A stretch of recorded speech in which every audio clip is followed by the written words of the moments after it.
नमस्कार दोस्तों, स्वागत है आप सभी का नीलम डेली स्टोरी चैनल में एक नई कहानी के साथ। कई पीढ़ियों के बाद माहेश्वरी खानदान में रवि और कंचन की सबसे छोटी संतान के रूप में बेटी का जन्म हुआ था। वे दोनों फूले नहीं समा रहे थे, क्योंकि रवि और कंचन की बहुत इच्छा थी कि वे भी कन्या दान करें, क्योंकि पिछले कई पीढ़ियों से उनका परिवार इस सुख से वंचित था। आज दो बेटों के जन्म के लगभग 7-8 सालों के बाद फिर से उनके आंगन में किलकारियां गूंजी थीं, और वह भी बिटिया की। बिटिया का नाम तानिया रखा गया। तानिया की बोली एवं व्यवहार में इतना मिठास एवं अपनापन घुला हुआ था कि वह घर के सभी सदस्यों को प्राणों से भी अधिक प्रिय थी। सभी उसे हाथों हाथ उठाए रखते थे। यदि घर में कभी उसके दोनों बड़े भाई झूठ मूठ ही सही जरा से भी उसे आंख भी दिखा दें या सताएं, तो फिर पूछो ही मत।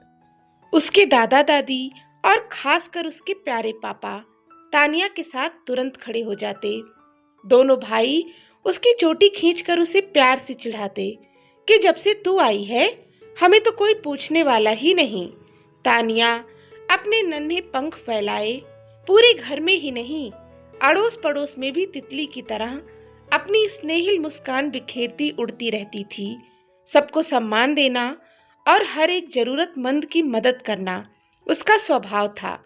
समय के पंखों पर सवार तानिया धीरे धीरे किशोरा अवस्था के शिखर पर पहुंच गई, लेकिन उसका स्वभाव अभी भी वैसा ही था, बिल्कुल निश्चल, सहज और सरल। किसी अनजान से भी वह इतने प्यार से मिलती कि कुछ ही क्षणों में वह उनके दिलों में उतर जाती। भोली भाली तानिया को किसी भी व्यक्ति में कोई बुराई नहीं दिखाई देती थी। पूरे मोहल्ले में गुड गर्ल के नाम से मशहूर सब लोग उसकी तारीफ करते नहीं थकते और अपनी बेटियों को भी उसी की तरह गुड गर्ल बनाना चाहते थे। हालांकि तानिया की माँ कंचन जी काफी प्रगतिशील महिला थीं, लेकिन थी तो वो भी अन्य माँओं की तरह एक अन्य माँ ही, जिनका हृदय अपने बच्चों के लिए सदा धड़कता रहता था। उन्हें पता था कि लड़कियों के लिए घर की चार दीवारी के बाहर की दुनिया घर के सुरक्षित वातावरण से बिल्कुल अलग होती है। बड़ी हो रही तानिया के लिए वह अक्सर चिंतित हो उठती कि उसे भी इस निर्मम समाज, जिसमें स्त्री को दोयम दर्जे की नागरिकता प्राप्त है, बेईमानी और भेदभाव के मूल्यों का सामना करना पड़ेगा। एक दिन तानिया को बड़े प्यार से समझाते हुए वे बोली, बेटा, यह समाज लड़की को सिर्फ गुड गर्ल के रूप में जरूर देखना चाहता है, लेकिन अक्सर मौका मिलने पर उन्हें गुड गर्ल में सिर्फ एक लड़की ही दिखाई देती है, जो अनुचित को अनुचित जानते हुए भी उसका विरोध न करे और खुश रहने का मुखौटा ओढ़े रहे। यह समाज हम स्त्रियों से ऐसी ही अपेक्षा रखता है। तानिया बोली, ओह, इतने सारे अनरियलिस्टिक फीचर्स। तब कंचन जी फिर समझाती हैं, हाँ, पर एक बात और, आज का समय पहले की तरह घर में बंद रहने का भी नहीं है। तुम्हें भी घर के बाहर अनेक जगह जाना पड़ेगा, लेकिन अपने आंख कान सदैव खुले रखना। तानिया आश्चर्य से बोली, मगर क्यों बेटा? यह समाज लड़कियों को देवी की तरह पूजता तो है, मगर मौका मिलने पर हाड़ मांस की इन जीती जागती देवियों की भावनाओं और इच्छाओं अथवा अनिच्छाओं को कुचलने से तनिक भी गुरेज नहीं करता। समाज के इस निर्मम चेहरे से अनजान तानिया ने कंचन जी से पूछा, माँ, लेकिन ऐसा क्यों? मैं भी तो भैया जैसी ही हूँ, मैं भी एक इंसान हूँ, फिर मैं अलग कैसे हुई? बेटा, पुरुष के विपरीत स्त्री को एक ही जीवन चक्र में कई बार जीना पड़ता है। पहले माँ बाप की नीड रूपी घर में पूर्णतया लाड प्यार और सुरक्षित जीवन, और दूसरा घर के बाहर भेदती हुई हजारों नजरों वाले समाज के पावरफुल स्कैनर से गुजरने की चुभती हुई पीड़ा से रोज ही दो चार होते हुए सीता की तरह अग्नि परीक्षा देने को विवश। बेटा, एक और बात, विवाह के बाद अक्सर यह स्कैनर एक नया स्वरूप धारण कर लेता है, जिसकी फ्रीक्वेंसी कुछ अलग ही होती है, लेकिन हम लड़कियां ही एक साथ इतने जीवन क्यों जिएं? बेटा, निश्चित तौर पर यह गलत है और हमें इसका पुरजोर विरोध जरूर करना चाहिए। लेकिन स्त्री के प्रति यह समाज कभी भी सहज या सामान्य नहीं रहा है। या तो हमें रहस्य अथवा अविश्वास से देखा जाता है या श्रद्धा से, लेकिन प्रेम से कभी नहीं, क्योंकि हम स्त्रियों की जेंडर प्रॉपर्टीज समाज को हमेशा से भयाक्रांत करती रही है। सभी को अपने लिए एक शीलवती, सच्चरित और समर्पित पत्नी चाहिए जो हर कीमत पर पति परायण बनी रहे।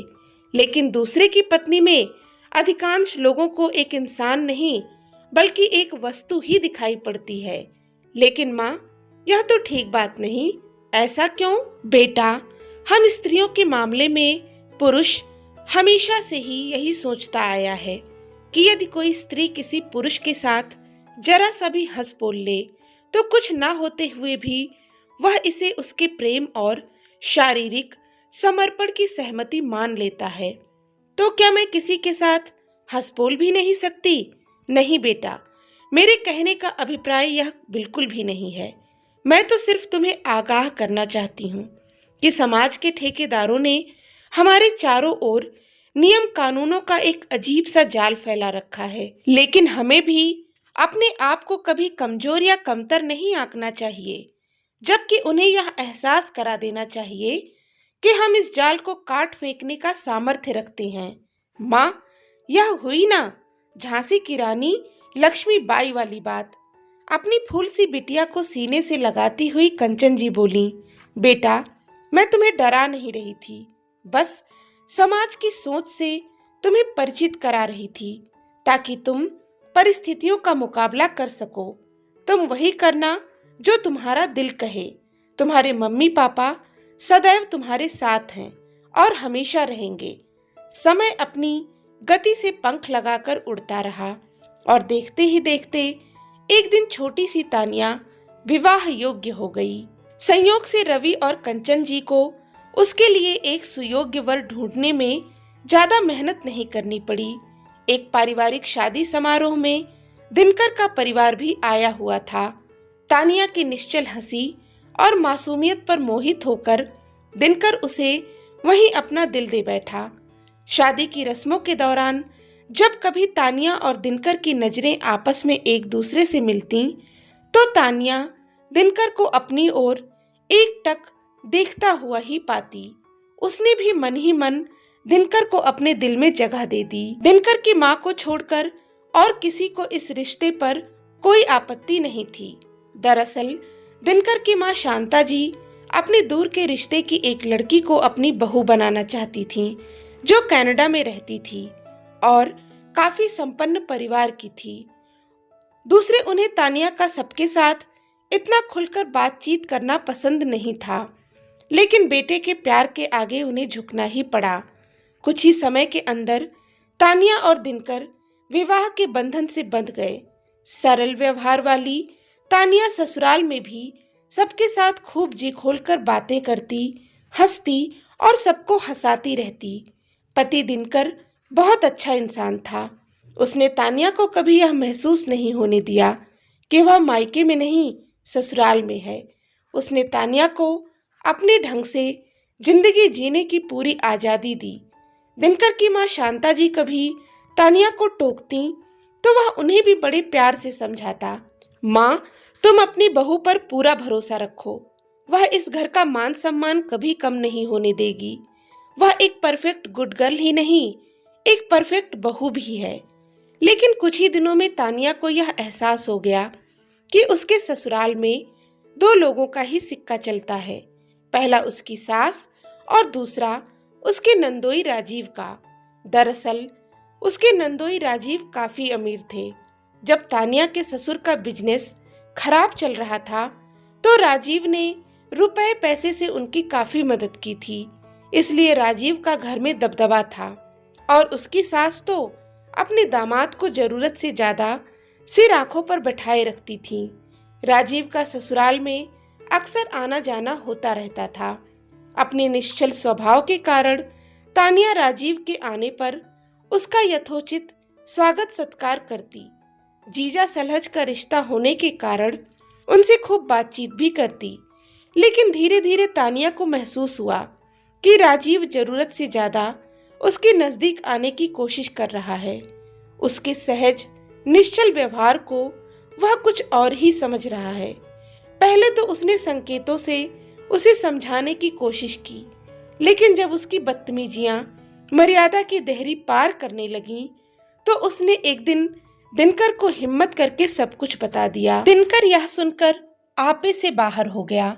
वह राजीव को उसी समय फोन पर ही खरी खोटी सुनाने वाला था, लेकिन तानिया ने उसे उस समय रोक दिया। वह बोली, दिनकर, यह उचित समय नहीं है। अभी हमारे पास अपनी बात को सही साबित करने का कोई प्रमाण भी नहीं है। माँ जी इसे एक सिरे से नकार कर मुझे ही झूठा बना देंगी। तुम्हें मुझ पर विश्वास है, यही मेरे लिए बहुत है। मुझ पर भरोसा रखो, मैं सब ठीक कर दूंगी। दिनकर गुस्से में मुट्ठियां भींचकर तकिए पर ही अपना गुस्सा निकालते हुए बोला, मैं जीजा जी को छोड़ूंगा नहीं, उन्हें सबक सिखाकर ही रहूंगा। कुछ दिनों के बाद राजीव फिर उसके घर आया और उस रात वहीं रुक गया। संयोग से दिनकर को उसी दिन बिजनेस के काम से शहर से बाहर जाना पड़ गया। राजीव के घर में मौजूद होने की वजह से उसे तानिया को छोड़कर जाना कतई अच्छा नहीं लग रहा था, लेकिन बिजनेस की मजबूरियों की वजह से उसे जाना ही पड़ा। पर जाते जाते वह तानिया से बोला, तुम अपना ध्यान रखना और कोई भी परेशानी वाली बात हो तो मुझे तुरंत बताना।